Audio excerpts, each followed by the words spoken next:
Mesdames, Messieurs, bonsoir et bienvenue dans ce nouveau numéro de votre émission Entretien. Les abeilles jouent un rôle important dans la chaîne alimentaire mondiale.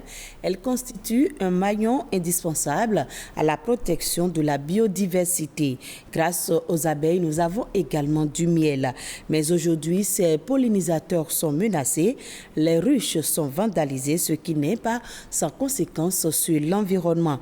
Vous l'avez compris, on parle dans cet entretien des abeilles, de leur organisation et des menaces qui pèsent sur ces espèces menacées. Pour en parler, je serai avec M. Olivier Kodikon. Il est spécialiste en gestion des ressources naturelles. Bonsoir et merci d'être sur ce plateau. Bonsoir, Madame Amandine. Pourquoi les abeilles sont si importantes pour la biodiversité? Oui, merci, Madame Amandine. Les abeilles sont importantes pour la biodiversité étant donné qu'elles jouent un rôle de pollinisateur déjà pour pouvoir donc contribuer à la fécondation au niveau des fleurs afin de pouvoir favoriser leur multiplication dans le temps. Et au-delà, c'est qu'elles jouent un autre rôle dans la chaîne où certains déprédateurs vont également les chercher pour pouvoir contribuer à la chaîne alimentaire dans un écosystème donné. Il n'y a pas d'autre rôle que l'abeille joue? Oui, son rôle alimentaire, parce que parlant de biodiversité, c'est tout ce qui porte une vie, donc dans l'homme. Et du point de vue alimentaire, c'est qu'elle offre son miel, ses produits de ruche que soit les déprédateurs vont chercher ou l'homme aussi va récolter pour pouvoir s'alimenter, répondre à ses besoins essentiels. Et quels sont les types d'abeilles que nous avons, surtout au Bénin? Oui, au Bénin, nous avons deux types d'abeilles qui sont sous le nom de Apis mellifera adansonii. Ça, c'est le nom scientifique? C'est le nom scientifique. Maintenant, les deux sous-espèces, c'est une abeille de couleur jaune et également une autre de couleur noire. C'est des abeilles qui caractérisent pour le moment l'écosystème béninois en termes de ressources mellifères dont l'abeille. Et quelle est leur spécificité? Quand nous prenons l'abeille jaune, elle est une abeille qu'on retrouve un peu plus en savane.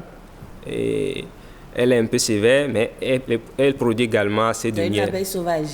Les deux sont sauvages, mais on parle en termes d'agressivité. Elle est une abeille plus agressive et un peu plus petite que la noire. La noire qui est un peu plus inféodée aux écosystèmes forestiers. Je veux parler des plantations. Mais l'autre, elle ne fait pas beaucoup d'activités, son miel n'est pas si importante et elle est un peu plus grosse. Ok, donc c'est la jaune qui est la plus répandue. Qui est la plus... Il y a une population plus forte, je veux dire. En termes de population, il n'y a pas une étude qui montre qu'il y a une qui domine l'autre. Mais d'après les enquêtes, les abeilles les plus citées sont les jaunes. C'est d'ailleurs ce qui fait qu'on pense que nos abeilles sont encore plus agressives. Oui, les gens disent que les abeilles, c'est une communauté très organisée. Comment vivent-elles? Oui, très bien. Elles sont très, très organisées. Et au sein de la ruche, d'abord, nous parlons d'une colonie. La colonie, c'est l'ensemble qui est constitué de la reine qui est généralement unique au sein de la colonie et donc dans la ruche. Nous avons les ouvrières et les faux bourdons. Les ouvrières, c'est elles qui exécutent, qui font la plupart des tâches qui sont réparties. Il s'agit notamment du nettoyage de l'habitat, c'est-à-dire de la ruche. Il s'agit de l'alimentation. S'il faut aller butinner des fleurs, ramener du nectar ou du pollen pour la fabrication du miel ou de l'alimentation des autres, des larves, c'est les ouvriers. Les faux bourdons sont là pour pouvoir s'accoupler avec la reine en temps de reproduction. Donc, le seul rôle qui leur revient, c'est surtout pour le rôle de reproduction. Après ça, c'est qu'ils sont chassés. Ok, donc en tant que quand on prend une colonie d'abeilles, chacun a son rôle bien défini. Exactement. Les trois types que je viens d'évoquer ont leur rôle. La reine pour la reproduction, les ouvrières pour l'alimentation et l'entretien, le gardiennage, etc. Et les faux bourdons pour offrir gènes afin de faciliter la reproduction au sein de la ruche. Et aujourd'hui, on constate que ces espèces sont menacées d'extinction. Quelles sont les menaces qui pèsent sur les abeilles? Merci. Plusieurs menaces pèsent sur les abeilles. Et au Bénin, ce qui est plus décrié, c'est les actes de vandalisme et de vol. Les actes de vandalisme que les gens... Quand vous parlez d'actes de vandalisme, qu'est-ce que vous mettez dedans? Ok, pour aller plus simple, c'est des actions que l'homme mène de façon frauduleuse. Un, c'est pour aller casser les ruches, soit c'est pour voler la ruche entière, une ruche colonisée bien sûr, ou c'est pour casser simplement, ramasser tout ce qui est là pour être un peu plus bref. Le vol qui rejoint le vol des produits de ruche, que ce soit le miel, le pollen, la gelée royale, propolis, etc. C'est pour aller revendre? Généralement, c'est pour aller revendre. Maintenant, parlant d'actes de vandalisme, il y a également il y a un aspect qu'il faut relever qui est lié au transhumant. Puisque les ruches sont souvent installées à ciel ouvert, les transhumants en passant avec leurs bovins, leur bétail, les bovins, comme c'est des animaux, eux, ils vont se gratter contre des ruches et donc reçoivent des piqûres des gardiennes dont on parlait tantôt. Et quand elles reçoivent des piqûres, le transhumant, je veux parler pour la plupart c'est des peuls, n'étant pas content, il va casser toutes les ruches pour pouvoir permettre, parce que quand les piqûres commencent, c'est qu'ils n'arrivent pas à maîtriser le troupeau de bœufs. Et donc, pour eux, c'est menaçant, il fait partie. C'est des enquêtes que nous avons réalisées qui nous ont permis d'avoir ces informations. Et il y a d'autres menaces? Et après les actes de vandalisme, nous avons le volet... Dans l'utilisation des pesticides, des exactement. engrais. Il y a la déforestation. Avant même de venir vers le volet utilisation de pesticides, il y a la déforestation qui constitue aujourd'hui la grande menace, il faut le dire, parce que au-delà du fait qu'on enregistre les actes de vandalisme sur les ruchers, certains vont même couper les arbres qui constituent la ressource mellifère qui devrait être exploitée par l'abeille afin de pouvoir donner naissance ou produire les produits de ruche, excusez la tautologie. Donc, après la déforestation, l'autre menace, c'est exactement l'utilisation abusive des pesticides. Et parce que la plupart des personnes qui sont appelées apiculteurs, ils sont également des agriculteurs. Voilà. Donc des cotonculteurs.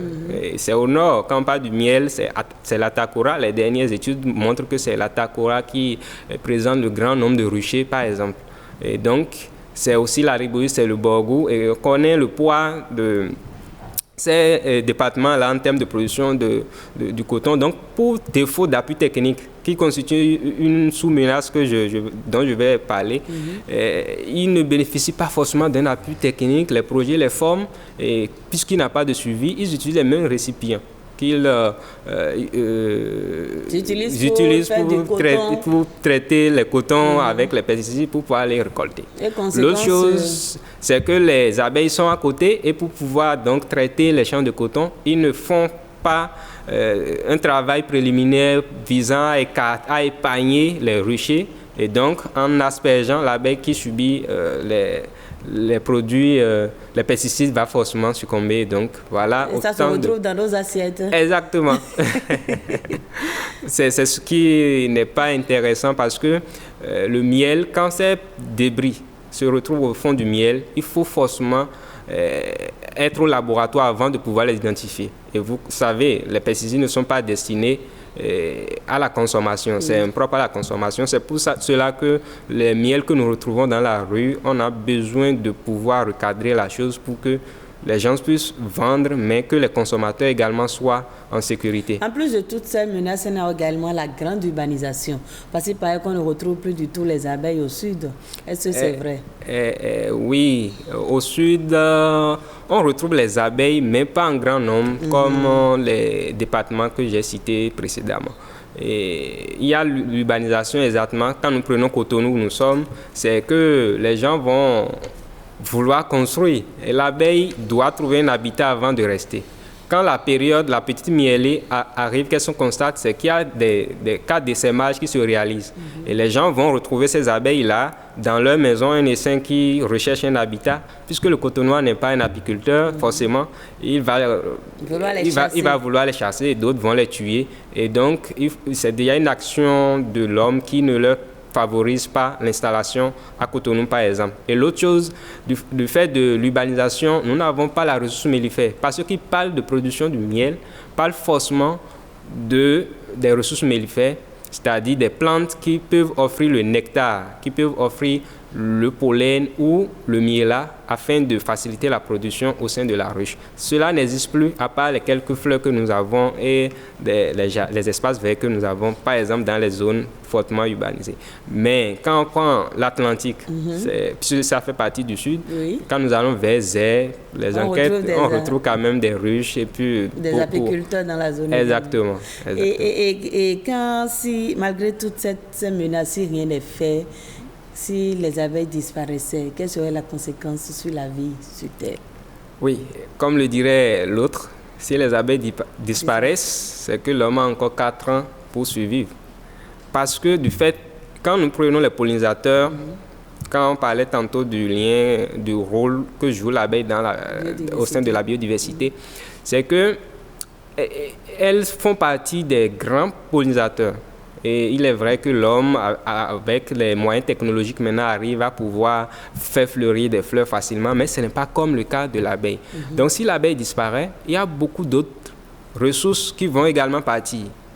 Nos aliments que nous consommons, parlant donc de l'autosuffisance alimentaire, si l'abeille n'est pas là pour aller polliniser les fleurs, que ce soit le haricot, le niébé, nos vivriers en griffe, et même nos plantations, la nacade, etc. Si l'abeille n'est pas là pour faciliter la pollinisation, c'est qu'on n'aura plus assez au manger et également l'économie va prendre un coup. Par conséquent, c'est que l'homme ne va pas pouvoir survivre.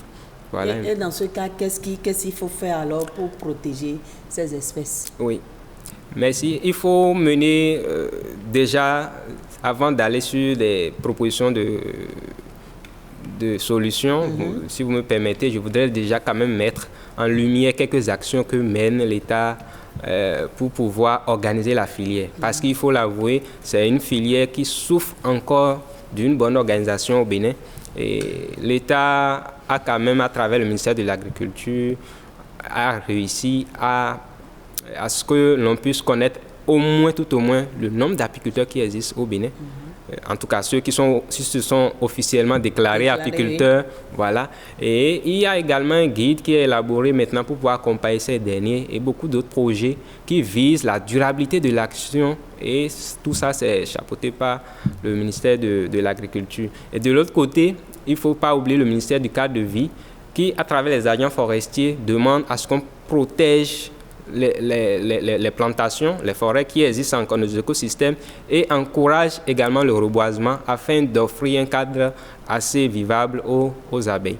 Maintenant, pour d'autres solutions, parce qu'on a évoqué les actes de vandalisme, il est souvent arrivé que quand l'apiculteur surprend un vandaliste, c'est-à-dire quelqu'un qui est en train de casser sa ruche, que ça soit un peul ou quelqu'un qui veut voler du miel simplement, il n'arrive pas à trouver un moyen pour pouvoir le sanctionner. C'est-à-dire, il a investi peut-être 200 000, quelquefois 500 000 pour acheter la ruche, la combinaison, etc.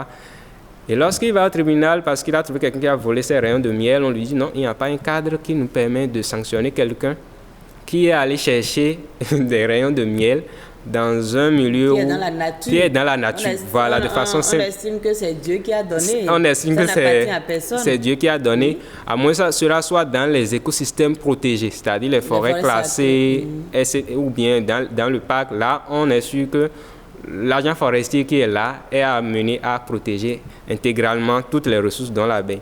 Mais quand c'est dans un espace, comme vous l'avez dit, dans la nature, c'est compliqué. Donc, comme solution, il faut déjà penser à... Nous voudrions suggérer aux décideurs de mettre sur pied une loi qui encadre un peu la production apicole au Bénin. Et l'autre chose, il faudrait que les apiculteurs qui existent déjà puissent se mettre en réseau Parce que des solutions existent. Il y a des ruches intelligentes qui existent aujourd'hui. C'est en expérimentation à Bembereke, où la Banque mondiale est en train de vouloir insérer. Mais le coût est élevé. Le coût étant élevé, il faut subventionner. Cela permettrait de surveiller à distance, par exemple, sa ruche, parce que c'est connecté au téléphone. Et quand il y a une présence dans les rayons, l'apiculteur est en même temps informé et peut facilement le faire. Il faut également mobiliser tout un arsenal de personnes pouvant assurer la sécurité. C'est pour ça que d'abord les apiculteurs doivent s'organiser et être en réseau pour faciliter les actions au gouvernement. L'autre solution, si vous me permettez, c'est l'appui technique et financier. Et il manque également l'appui technique parce que la personne a la volonté de faire. Et parce qu'il n'a pas un financement à côté, ils ne sont pas accompagnés financièrement, ils sont obligés d'abandonner, alors que le miel aujourd'hui est accepté sur le marché européen et donc constitue une source de richesse non seulement pour le pays, mais pour toute personne devant sortir d'un niveau de vie modeste. Voilà. Vous avez parlé tout à l'heure de la récolte frauduleuse du miel et des actes de vandalisme. Quel est le lien entre ces actes et les impacts environnementaux et sociaux? Oui, je prends déjà le volet récolte frauduleuse. Lorsque je vais récolter de manière frauduleuse ou de manière sauvage, nous parlons également de récolte sauvage ou la cueillette, c'est que ces personnes ne sont pas des apiculteurs. C'est-à-dire, c'est des gens qui ne maîtrisent pas la manière dont il faut récolter. Et quand ils utilisent des pesticides cette fois-ci pour pouvoir tuer les abeilles, ou c'est le feu qu'ils utilisent pour tuer les abeilles. Alors qu'il y a une manière pour la récolte. Pour la récolte. Comment on doit faire normalement la récolte? Normalement, pour faire la récolte, l'apiculteur, il doit d'abord se protéger parce que l'abeille va forcément chercher, les ouvrières, les gardiennes vont forcément chercher à se défendre. Et lorsque l'apiculteur va dans le rucher, devant la ruche qui comporte le miel, les rayons de miel operculés, c'est qu'il va devoir utiliser un enfumoir. C'est une sorte de boîte dotée de quelques feuilles sèches et d'une braise, et ça sort juste une fumée et là c'est pour repousser légèrement les abeilles et récolter les gâteaux du miel. Dans le cas de la récolte frauduleuse, parce qu'il sait qu'il est venu voler, lui il n'a pas ce temps-là, il va tuer les abeilles. Alors qu'au-delà du miel, dans l'environnement, on a besoin de ces abeilles pour pouvoir sauvegarder la biodiversité, pour pouvoir faire fructifier les fruits, pour pouvoir trouver des fruits de bonne qualité. L'acte de vandalisme, c'est pareil. Quand il vient, il casse tout. L'abeille n'ayant plus un habitat, c'est que l'essaim est appelé à disparaître, ou la colonie disparaît. Et quand la colonie disparaît, c'est qu'il y a une rupture dans le service écosystémique offert par ces abeilles. Et forcément, on n'aura pas ce qu'on veut. C'est pour ça qu'aujourd'hui, quand nous prenons les maraîchers, nous sommes en train de les amener à comprendre, puisqu'on n'a pas deux types d'abeilles. Les abeilles sont agressives, mais il y a d'autres qui sont moins agressives. Pour qu'au moins, à la lisière ou bien dans les périphéries de leur exploitation maraîchère, qu'ils puissent installer une ruche afin d'accroître leur production.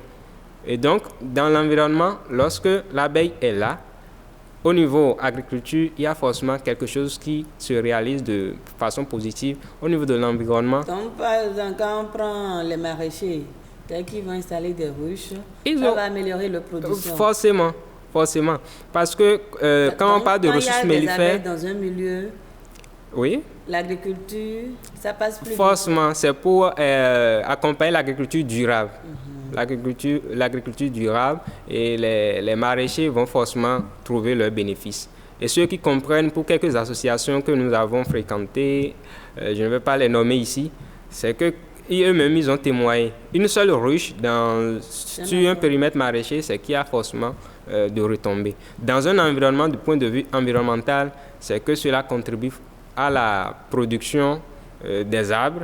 Il est vrai qu'on n'arrive pas à estimer tout de suite leur rentabilité pour un arbre dont on ne consomme pas le fruit tout de suite. On n'arrive pas à mesurer son importance. Mais quand l'abeille contribue à la pollinisation, c'est qu'il y aura un fort taux de stockage. Donc pour aller vers les changements climatiques, c'est qu'il y aura un fort taux de stockage de CO2. Tout ce que je dis, ce n'est pas perçu de façon directe, mais quand il y a une séquestration de CO2, ou de carbone, c'est que les gens auront réglé en partie les problèmes liés au changement climatique, puisque c'est ce qu'on nous demande aujourd'hui. Vraiment. Et vous venez de faire un peu l'état des lieux au Bénin. Et comment vous avez dit que les apiculteurs doivent s'organiser en réseau, mais en attendant de se mettre dans un réseau, comment à leur niveau ils s'organisent pour protéger leurs ruches? Parce qu'il n'y a pas de réglementation, il y a des vols, il y a la destruction des ruches. Comment ils s'organisent alors à leur niveau en attendant qu'il y ait un truc plus officiel? Oui, merci bien. Ce que chacun fait déjà, c'est qu'ils font recours quand même à des moyens que je ne souhaite pas forcément donner ici. Il faut dormir. Donc, je préfère donner les aspects plus intéressants. C'est qu'un apiculteur, par exemple, recrute un gardien dans son rucher et celui-ci est payé. Mais le problème est que quand c'est un rucher qui ne donne pas assez, l'apiculteur ne pourra donc pas payer ce dernier. Gardien, oui. Donc le gardien fait quelque temps, il s'en va. Et l'autre chose, c'est que certains sont obligés d'aller s'installer même dans les exploitations. C'est-à-dire, ils créent des mini-fermes et ils vont dormir. Mais ceux-là ne sont pas nombreux parce que... Est-ce que c'est la solution? Pour le moment, c'est des solutions qui ne sont malheureusement pas durables. Là, ça concerne par exemple ceux qui ne vivent que de cette activité. Exactement. Parce que si tu as d'autres choses à faire, tu ne peux pas aller t'asseoir. Le gardien qui ne peut pas rester parce qu'ils embauchent des gardiens, mais ce dernier ne peut pas rester. C'est pour dire que c'est des moyens qui ne sont pas encore efficaces. C'est pour ça que je disais tantôt que je ne voudrais pas trop les évoquer, mais il faut les dire, parce que c'est ce qu'ils font actuellement pour faire face à ces menaces. L'apiculture donne. Lorsque vous avez une ruche et vous avez une dizaine de lattes, quand je dis lattes, c'est... Bon, une dizaine de lattes, c'est des bâtons, voilà, je vais dire en termes clairs, des bâtons sur lesquels les abeilles forment des rayons de miel. On a vu ça tout à l'heure dans les vidéos. Exactement. Quand vous avez ce miel-là, vous avez cela, et en double, cela peut vous suffire pour faire beaucoup de choses. Et c'est pourquoi nous sommes même... Voilà, c'est ça? Exactement, c'est des lattes. Voilà, ce que le monsieur est en train de toucher. Avec ça, déjà, il peut avoir une production d'une dizaine de litres si ça donne correctement pour une première récolte. Et au-delà, ça c'est juste... Seul. Pour ça, la seule, il peut trouver Un litre. 1 litre. Parce que pour pouvoir enlever, il ne va pas tout enlever. Il faut laisser une partie pour l'abeille afin de reconstruire. Vous voyez, pour le rayon de miel, ce qu'il a soulevé là, c'est un rayon de miel. Et lorsque il va vouloir récolter, il enlève une partie. Il va trouver au moins 1 kilo ou 1 litre. Ça s'exprime en kilo ou en litre. C'est juste une différence de quantité qui se réalise là. Ok, allez-y. Donc voilà déjà le bénéfice qu'on peut tirer de l'apiculture. Et justement, le miel béninois, vous l'avez dit, s'exporte déjà. Mais qu'est-ce qu'il faut faire aujourd'hui pour rendre plus compétitif notre miel à l'international? À l'international, merci. C'est qu'il faut informer suffisamment, que ce soit nos apiculteurs et apiculteurs. Pourquoi informer? Parce qu'il existe, à l'heure où je vous parle, il existe déjà un guide pour apiculteurs. Mais beaucoup d'apiculteurs n'ont pas encore connaissance de ce guide-là. Je parlais tantôt des actions menées par le ministère de tutelle. J'étais associé à une validation des documents.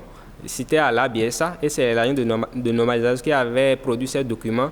Et on a invité chaque personne reconnue comme étant spécialiste pouvant se prononcer sur différents aspects. Et là, c'est qu'il y a un guide qui est déjà élaboré pour produire du miel, que ce soit la date de péremption. Que ça soit, quand il parle de date de péremption, c'est qu'il y a une date recommandée pour consommer le miel. On dit que ce n'est pas périssable, d'accord, mais il faut forcément une date de péremption. Il faut connaître les constituants même du miel, puisque chaque espèce de plante met à disposition un type de miel qui répond à un besoin spécifique donné, que ça soit alimentaire ou médicinal. Il ne faut pas se lever et consommer n'importe comment. Donc, il y a déjà tout cela, parce que si nous voulons vendre notre miel en Europe, nous voulons vendre notre miel en France, les Français ont besoin d'un type de miel donné. Alors qu'au Bénin, on a plus tendance à produire des miels de toutes couleurs. Toutes couleurs pour dire des miels issus de forêts. Les abeilles exploitent plusieurs espèces forestières pour pouvoir produire du miel. On n'arrive pas à identifier exactement le miel, le type, on ne peut pas lui donner enfin une espèce donnée. Il est vrai que des analyses nous permettent de d'identifier les pourcentages en pollen, etc. Mais le souci, c'est un peu ça. Donc le travail, il y a déjà ce travail-là qui se réalise. Pour ce qui concerne le guide, lorsque vous voulez vous lancer dans l'apiculture, il y a un guide qui vous permet également de pouvoir faire comme cela se doit pour qu'il n'y ait pas de traces de pesticides, pour qu'il n'y ait pas ci et ça. Et après la production, il faudrait aller vers les laboratoires. C'est là où j'en venais pour répondre efficacement à votre question. Il faut aller vers les laboratoires, présenter vos échantillons de miel pour que les gens puissent vous dire votre miel est à consommer ou non. Par exemple, pour les indicateurs dont je parle, lorsque vous produisez un miel, le miel n'est pas suffisamment operculé. Vous voyez le rayon de miel qu'on vient de voir tout à l'heure. Si ce miel regorge assez d'eau, ce n'est pas bon pour la consommation. Mais c'est pour ça qu'il dit le paysan ou l'apiculteur a encore besoin d'appui technique. Parce que ce qu'on remarque est que c'est d'autres personnes qui les informent et eux, ils commencent par produire. Ce miel, il faut que le laboratoire soit en mesure de dire, ton miel, le miel que vous avez à vendre là, il faut le revoir parce qu'il contient une teneur en eau qui n'est pas encore et rapidement, acceptée. Les perspectives de la filière apicole. Les perspectives de la filière apicole au Bénin, c'est déjà l'organisation, c'est déjà un cadre légal de gestion et surtout l'apiculture, l'éthique associée à l'apiculture. C'est l'un des projets qui sont en cours ou du moins ce que nous pensons mettre à disposition pour que les apiculteurs puissent vivre décemment de leur exploitation apicole au Bénin. Olivier Kouadekon, merci beaucoup à vous. Merci, c'est moi. Mesdames, Messieurs, voilà, ce sera tout pour votre émission de ce soir. Merci de nous avoir suivis et à très bientôt.